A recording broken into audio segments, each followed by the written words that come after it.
podcast for curious mind.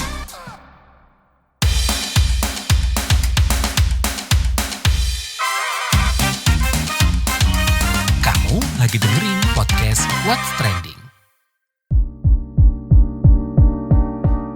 Halo semuanya, ketemu lagi di What's Trending bareng Lea Baneza. Kali ini Lea mau bahas demi dana pensiun tambahan gaji pekerja bakal dipotong lagi. Nah, Kepala Eksekutif Pengawas Perasuransian, Penjaminan dan Dana Pensiun Otoritas Jasa Keuangan OJK, Ogi Prastomiono, mengungkap rencana pemerintah memperluas program dana pensiun. Program ini kini tengah dibahas pemerintah. Menurut Ogi, langkah ini bertujuan untuk meningkatkan replacement ratio atau rasio pendapatan pekerja saat pensiun dibanding gaji yang diterima saat bekerja. Saat ini, replacement ratio di Indonesia masih di bawah standar Organisasi Perburuhan Indonesia atau ILO. Jadi nih ya, nantinya pekerja yang memiliki penghasilan melebihi nilai tertentu diminta tambahan iuran pensiun. Namun, kata Ogi, penentuan batas gaji bagi mereka yang wajib ikut program belum ditentukan. Alasannya, peraturan pemerintah atau PP belum terbit. Nah, kita mau kupas nih soal ini, tapi setelah komen netizen plus 62 berikut.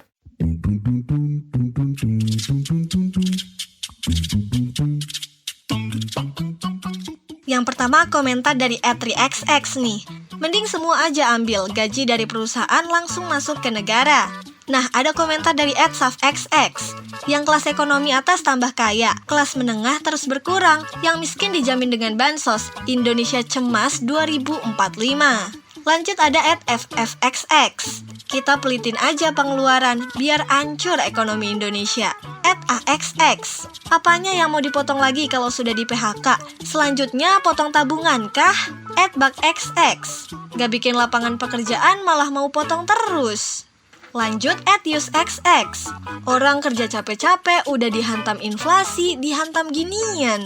@anxx. Lanjutkan, jangan nanggung motongnya. Langsung aja 80% gitu loh. Mati-mati dah rakyatnya. @umixx. 3 kata lucu, sukarela tapi wajib, puncak komedi. Yang terakhir nih, komentar @ajxx. Sebenarnya pensiunan itu bisa kita sendiri yang atur. Pokok mau menabung sebanyak dan sedini mungkin. Kalau mau diambil sewaktu-waktu bisa. Kalau tabungan pensiunan masih nunggu pensiun.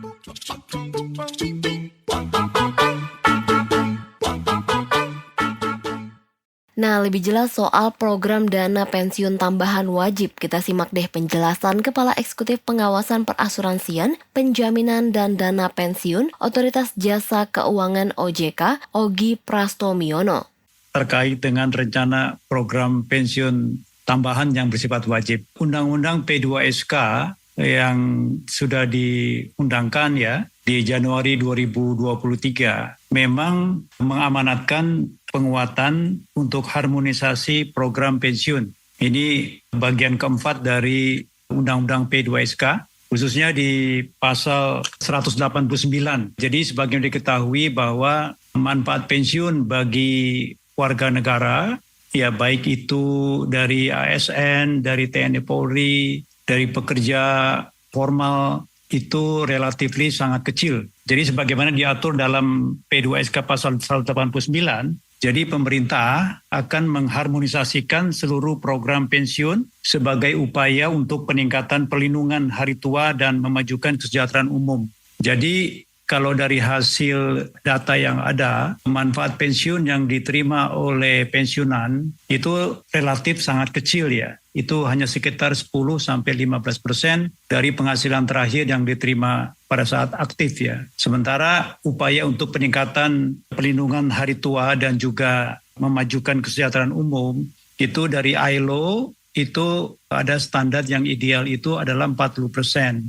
Jadi oleh karena itu dalam P2SK ini diatur bagaimana program pensiun yang bersifat wajib itu dilakukan dalam mencakup program jaminan hari tua, JHT, dan program jaminan pensiun yang merupakan sistem jaminan sosial nasional yang saat ini sudah dilakukan oleh BPJS TK maupun dari Taspen dan juga untuk Asabri untuk TNI Polri. Jadi ini sudah berjalan. Namun dalam pasal 189 ayat 4, memang undang-undang mengamanatkan bahwa pemerintah dapat untuk memiliki program pensiun yang bersifat tambahan yang wajib dengan kriteria-kriteria tertentu yang nanti akan diatur di dalam peraturan pemerintah. Nah, diamanatkan dalam Undang-Undang P2SK ini, itu ketentuannya harus mendapatkan persetujuan dari DPR ya. Isu terkait ketentuan batasan mana yang dikenakan untuk pendapatan berapa yang kena wajib itu belum ada karena PP-nya itu belum diterbitkan. Dan OJK itu dalam kapasitas sebagai pengawas untuk melakukan program-program pensiun, harmonisasi program pensiun yang diamanatkan dalam Undang-Undang P2SK. Nah, jadi kami dalam hal ini masih menunggu bentuk ya dari PP terkait dengan harmonisasi program pensiun. Dan ini memang kata-katanya itu dapat ya. Jadi kita menunggu dari kewenangan yang ada dari pemerintah untuk menerbitkan peraturan pemerintah terkait dengan hal tersebut. Jadi kami belum bisa bertindak lanjut sebelum PP-nya itu diterbitkan. Nah, sebelum kita bahas dampak penerapan program dana pensiun tambahan wajib ini, kita dengar dulu yuk tanggapan dari para pekerja yang telah KBR kumpulkan. Nama saya Ryan Fadila. Untuk pendapat saya soal program pensiun tambahan, menurut saya sih udah nggak perlu ya gitu loh. Karena sudah banyak seperti kayak BPJS, terus udah gitu asuransi polis lainnya yang bisa kita pilih secara personal gitu loh. Jadi nggak perlu dari pemerintah diadakan atau diwajibkan soal potongan buat program pensiun tambahan gitu loh. Karena ya kita sebagai masyarakat juga banyak pilihan lain gitu loh di luar sana, asuransi polis buat menunjang masa pensiun nanti gitu loh. Kalau misalkan gaji dipotong itu karena memang sudah banyak potongan juga kali ya dari Via Tapera waktu itu, atau enggak dari kalau misalnya di perusahaan masing-masing itu karena sudah ada potongan BP Jam Sostek juga gitu loh. Terus untuk kalau dipotong semua sih menurut saya kurang setuju jadinya gitu loh.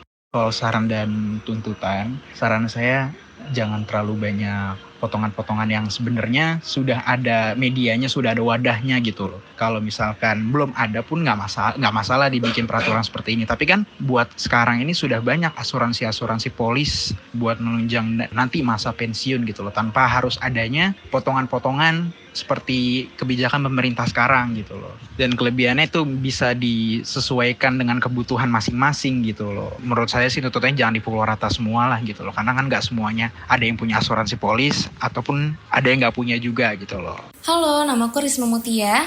Aku kerja di salah satu agensi dan aku bagian koordinator sosial medianya. Jujur kalau misalkan terkait program pensiun tambahan itu secara konsep, program pensiun tambahan ini kan memang penting ya, apalagi untuk menjamin kesejahteraan kita di masa tua, karena kan itu tujuannya. Tapi penting juga menurutku buat lihat kesiapan masyarakat seperti apa, karena program ini perlu diimbangi dengan edukasi yang cukup supaya bagi aku atau mereka yang terdampak nantinya kita sebelumnya sudah paham manfaatnya apa dan kita juga jadi nggak merasa terbebani gitu karena program itu. Sebetulnya kan memang itu yang jadi tujuan utamanya ya, ketika ada suatu inisiatif buat program tertentu pastinya yang pertama dipikirin ya tentang gimana cara masyarakat bisa nerima kalau misalkan ini betul-betul punya manfaat untuk dia dan tidak membebani gitu ya.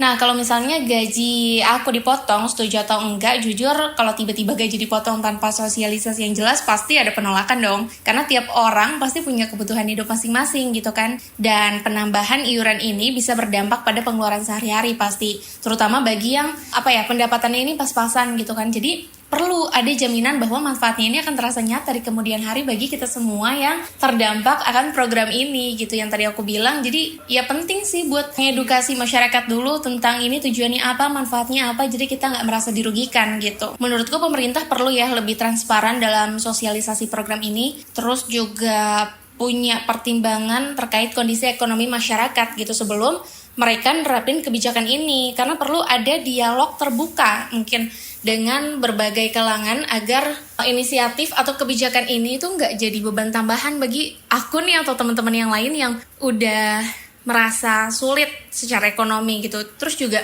perlu buat ditentukan misalkan batas gaji yang tepat supaya mereka ini nggak dirugikan masyarakat oleh penentuan batas gaji ini harus disasar ke orang-orang yang tepat supaya nggak merugikan masyarakat yang berpenghasilan rendah gitu. Jadi kan nggak mungkin ya yang udah berpenghasilan rendah makin disulitkan dengan inisiatif kayak gini. Jadi poinku yaitu tadi sih. Jadi kita perlu edukasi yang cukup supaya kita paham manfaatnya apa dan nggak merasa dirugikan. Nah, soal dana pensiun, Ketua 2 Perkumpulan Pengajar dan Praktisi Hukum Ketenagakerjaan Indonesia P3HKI, Ahmad Ansyori melihat perlunya komunikasi yang baik kepada masyarakat. Namun, apakah skema ini menguntungkan? Kita tanya aja langsung. Saya mau menanyakan soal program pensiun tambahan gitu ya Pak ya. Tambahan, ya. Tapi sekarang saya mau tanya terkait besaran potongan gaji pekerja untuk program pensiun yang sekarang ini sebenarnya Bapak melihat sudah ideal belum sih Pak untuk hidup di masa pensiun begitu? Ya, yang pertama tidak cukup melihat dari sisi persentase potongan ya yang Anda maksud tadi. Kalau dari sisi persentase potongan, ya saya ingin katakan bahwa manfaat jaminan pensiun melalui besaran iuran atau kontribusi yang saat ini adalah 3%, 1 dan 2, itu sama sekali tidak memadai untuk disebut mencukupi atau memadai sebagai manfaat untuk pensiun. Tetapi bukan hanya iuran. Nah, ini seringkali pekerja atau sebagian bahkan keliru menurut hemat saya melihatnya. Dia kira kalau iurannya dinaikkan itu otomatis manfaatnya itu naik. Enggak, bukan begitu ceritanya. Enggak kayak JHT dia. Jadi manfaat itu dipengaruhi oleh formula atau indeks manfaat pensiun. Nah, indeksnya ini yang membuat manfaatnya itu rendah. Nah, tetapi yang berkaitan dengan iuran, fungsinya itu adalah kecukupan pendanaan. Iuran sekarang ini kan 3%. Di PP 45 itu kan disebutkan bahwa setiap 3 tahun dievaluasi sampai dengan iurannya mencapai 8%. Nah, tapi sampai sekarang kan masih nggak ada kenaikan apa-apa gitu ya.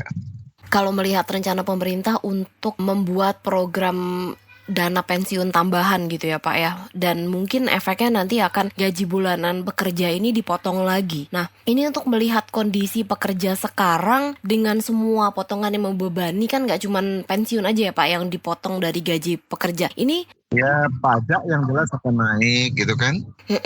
Nah, ini bakal membebani mereka lagi nggak sih Pak? Jadi kalau kita lihat tentang konsep si jaminan sosial termasuk jaminan pensiun di dalamnya, maka tanggung jawab negara untuk memberikan atau memastikan seluruh penduduk dalam hal ketenagakerjaan adalah seluruh pekerja mendapatkan hak jaminan sosial sebagaimana mandat dari pasal 28 huruf H Undang-Undang Dasar. Maka semestinya distandarkan begitu. Jadi misal ya, UMP itu Jakarta sebut saja misalnya 5 juta deh supaya mudah nyebutnya. Maka take home pay-nya harusnya itu setelah dipotong-potong itu tidak boleh kurang dari misalnya 60%. Nah, kalau dia sampai kurang dari 60%, maka itu harus dihentikan. Bagian mana? Dengan cara bagian kekurangannya itu menjadi tanggung jawab dari negara. Begitu seharusnya. Pak, kalau ngelihat urgensi dari program dana pensiun tambahan ini, kira-kira ada nggak sih Pak urgensi atau pentingnya buat masyarakat? Di luar dari tentang jaminan sosial, bahkan seluruh aspek dalam sosial kemasyarakatan di negeri ini, ada faktor yang di luar substantif, yaitu trust dari masyarakat kepada pemerintah itu rendah.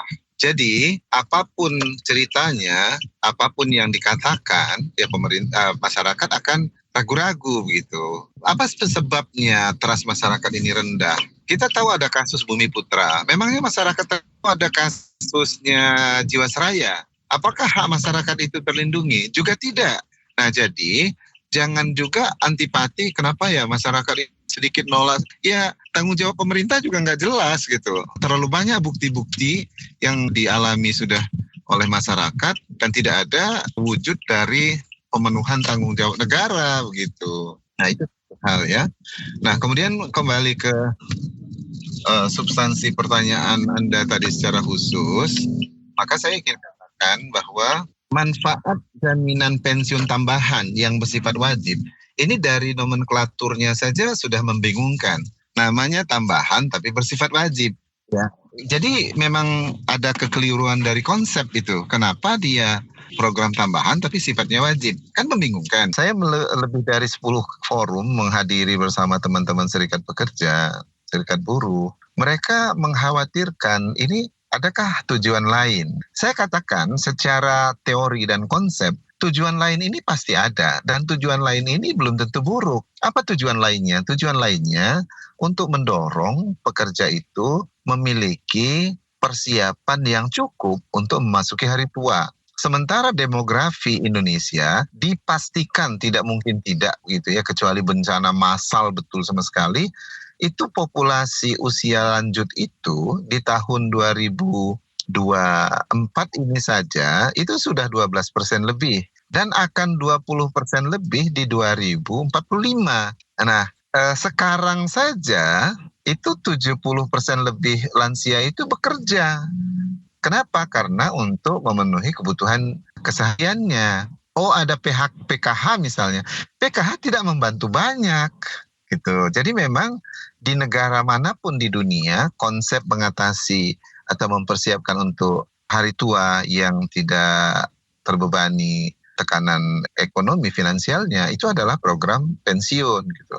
Tetapi itu tadi, apakah konsepnya benar? Apakah dalam konsep tersebut diyakini atau secara objektif tujuannya itu betul-betul untuk pekerja begitu.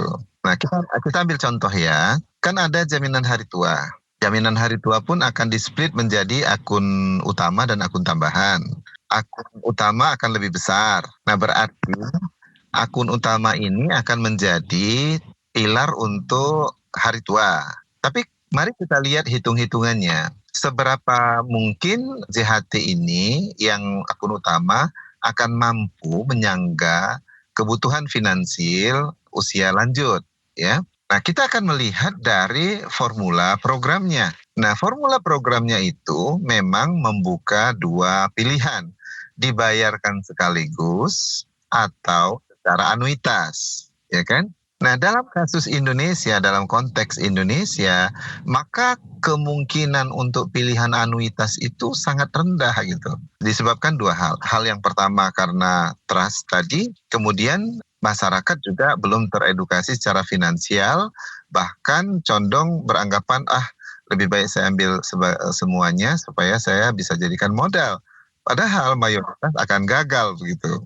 Saya sampai bahkan katakan dalam satu presentasi, ini bukan lagi early warning bagi Indonesia dengan demografi seperti ini, tapi ini sudah wake up call. Artinya hari ini pun kita tuh kritis kondisinya. Coba lihat sampai 70% lansia bekerja. Kalau dia tidak bekerja nggak makan, kurang apa serius masalahnya kan? Jadi tentang kebutuhan persiapan program pensiun itu sebuah keharusan. Nah, tapi harus diselesaikan faktor-faktor penting. Faktor penting itu tentang bagaimana meyakinkan masyarakat di tengah fakta bahwa ada kasus-kasus besar yang ternyata tidak tertolong. Negara tidak mampu gitu berbuat membela masyarakat. Nah, itu yang dikhawatirkan, bahkan dicurigai oleh masyarakat. Kalaupun programnya, paketnya, manfaatnya bagus, kalau di sisi kemasan publikasinya tidak clear, saya khawatir juga yang terjadi mengejutkan. Saya terima informasi bahwa mereka akan turun ke jalan all out begitu. Pak, mungkin terakhir gitu ya, berarti kan nih seharusnya dari sisi pengelolaannya juga diperbaiki dan mungkin kesadaran masyarakat atau pekerja akan pentingnya dana pensiun ini juga harus dibenahi ya Pak? Ya, benar. Nah, tapi ada nggak sih Pak skema atau mungkin pilihan lain yang lebih menguntungkan pekerja demi menjamin pensiun selain mungkin pemotongan tambahan ini Pak? Yang lebih menguntungkan kalau hemat saya dan boleh dibilang risk free ya, free untuk pemerintah, free juga dari sisi beban bagi masyarakat. Ya normalkan saja penyelenggaraan jaminan sosial nasional kita. Jaminan sosial nasional kita itu sudah cukup, secara konsep sudah cukup benar. Nah, kelemahannya saya lihat di formula manfaat. Jadi formula manfaat itu, coba ya, Lea coba hitung ya. Kalau hari ini ada orang yang mengalami kecelakaan lalu cacat total tetap, dia terhenti bekerja, kemudian dia akan menerima 420.000 setiap bulan. Lah, pertanyaannya, cukup apa 420.000 setiap bulan untuk seorang pekerja dengan istri dan anaknya yang 2 sekolah gitu? Ya, jauh dari cukup ya Pak ya. Jauh gitu. Nah, jadi formula manfaat di satu sisi. Kemudian untuk sementara ya, kalau misalnya tidak bisa diwujudkan tanggung jawab negara ya, supaya lebih clear ya, kasus-kasus seperti Bumi Putra, Jiwasraya itu tidak bisa dipertanggungjawabkan gitu, penyelesaiannya merugikan masyarakat, saya kira jangan dulu deh. Itu trauma terlalu dalam bagi masyarakat Indonesia, dan kita jangan pura-pura nggak tahu. Oke, berarti kepercayaannya harus dibangun gitu Pak? Wajib. Nggak akan ada satu sistem yang melibatkan seluruh masyarakat kalau masih ada tersisa trauma yang akhirnya bahkan bagus sekalipun, maka masyarakat tetap akan reluctant gitu. Oke, baik Pak Ahmad Ansori. Terima kasih banyak ya Pak ya. Ya.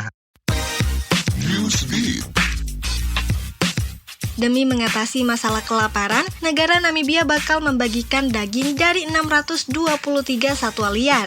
Ini diungkap Kementerian Lingkungan Hidup, Kehutanan, dan Pariwisata Namibia. Rincian 623 hewan yang akan disembelih itu adalah 83 gajah, 30 kuda nil, 60 kerbau, 50 impala, 100 rusa kutub biru, dan 300 zebra. Sebanyak 600-an hewan yang disembelih berasal dari Taman Nasional Namibia. Kementerian tersebut mengungkap alasan memotong ke-6 jenis hewan tersebut. Katanya gajah, kuda nil, kerbau, impala, rusa kutub biru, dan zebra adalah hewan yang tergolong mudah berkembang. Pemerintah Namibia mengatakan, saat ini adalah masa-masa sulit dan pemotongan satwa tersebut sangat dibutuhkan untuk mengatasi kelaparan.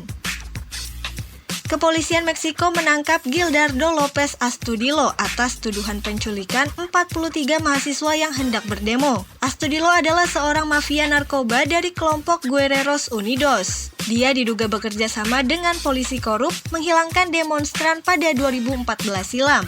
Dia dituduh atas kejahatan berencana. Melansir AFP, kasus ini dikenal dengan sebutan Iguala Mass Kidnapping, di mana 43 mahasiswa hilang saat melakukan perjalanan mengikuti demonstrasi politik di kota Iguala, Meksiko. Hingga saat ini, kondisi atau keberadaan dari puluhan mahasiswa tersebut tidak diketahui. Di 2015, Astudillo pernah ditangkap dan dibebaskan. Penangkapan Astudillo pun dilakukan karena demonstrasi para keluarga korban memperingati penculikan tersebut. Agensi Believe Lab mengumumkan bakal mengambil tindakan tegas kepada Sasaeng Enhypen atau penggemar yang terlalu obsesif terhadap idolanya. Pengumuman ini diberikan setelah manajemen agensi di bawah naungan hype label itu mengungkapkan kasus pencurian data ke-7 member Enhypen. Believe mengungkap Sasaeng mencari tahu informasi penerbangan dan data pribadi dari Jongwon, Hiseung, Jae, Jack, Songun, Sonu, dan Nikki untuk bisa duduk berdekatan atau berada di satu area. Atas kejadian ini, Believe mengatakan kalau pihaknya tengah mengambil tindakan tegas dan akan melindungi grup pelantun lagu Bout the Hit Back tersebut.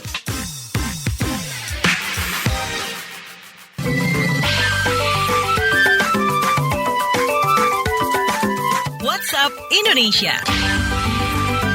WhatsApp Indonesia kita mulai dari Jakarta. Unit Pengelola Penanaman Modal Pelayanan Terpadu Satu Pintu UPPM PTSP Kecamatan Durensawit melakukan sosialisasi kepada warga setempat. Sekitar 80 warga setempat mengikuti kegiatan sosialisasi layanan pembuatan gambar arsitek gratis itu. Padahal umumnya biaya pembuatan gambar arsitek mencapai 5 juta rupiah. Kepala UPPM PTSP Kecamatan Durensawit, Wahid Wahyudi menjelaskan, layanan gambar arsitek gratis ini hanya untuk bangunan dengan luas lahan maksimal 200 meter persegi. Jika luas lahan hanya 60 meter persegi, maka bisa dibuatkan gambar arsitek untuk 3 lantai.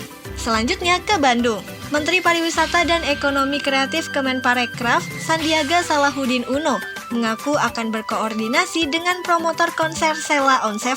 Langkah ini dilakukan lantaran konser Duta CS beresiko batal dilaksanakan setelah Persib Bandung membatalkan penggunaan Stadion Gelora Bandung Lautan Api (GBLA) untuk konser tersebut. Pemerintah turun tangan karena kata Sandi, konser ini mengundang banyak pelancong dari Malaysia, Singapura, dan Brunei. Selain mampu menghidupkan perekonomian sekitar tempat penyelenggaraan konser, Sandi mengungkap konser Sheila on 7 sangat menguntungkan. Awalnya Sheila on 7 bakal menggelar konser di Stadion Siliwangi pada 28 September 2024. Namun lokasi dipindahkan ke GBLA dengan alasan kapasitas yang lebih besar. Tapi belakangan Persib Bandung membantah stadionnya akan dijadikan venue konser Sheila on 7. Terakhir ke Lampung Timur, menjelang Pilkada 2024. Polres Lampung Timur tetap siaga di hari Minggu dan hari libur lainnya. Langkah ini diambil demi mengantisipasi gangguan keamanan dan ketertiban masyarakat Kamtibmas.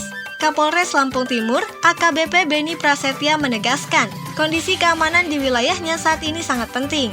Pasalnya, potensi gangguan Kamtibmas berpotensi meningkat sewaktu-waktu selama tahapan pilkada berlangsung. Personil di lapangan dikerahkan untuk melakukan patroli rutin, termasuk patroli skala besar dan patroli blue light. Mereka difokuskan di titik-titik rawan keramaian maupun lokasi strategis yang menjadi pusat kegiatan masyarakat. Tujuannya mencegah tindak kriminal seperti pencurian serta mengantisipasi potensi kericuhan yang mungkin muncul terkait dinamika politik selama pilkada.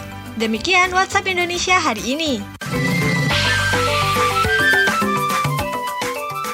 Terima kasih ya sudah mendengarkan What's Trending. Jangan lupa terus dengarkan podcast What's Trending di kbrprime.id dan aplikasi mendengarkan podcast lainnya. Lea Baneza pamit dulu, stay safe and happy. Bye-bye. Kamu lagi dengerin podcast What's Trending.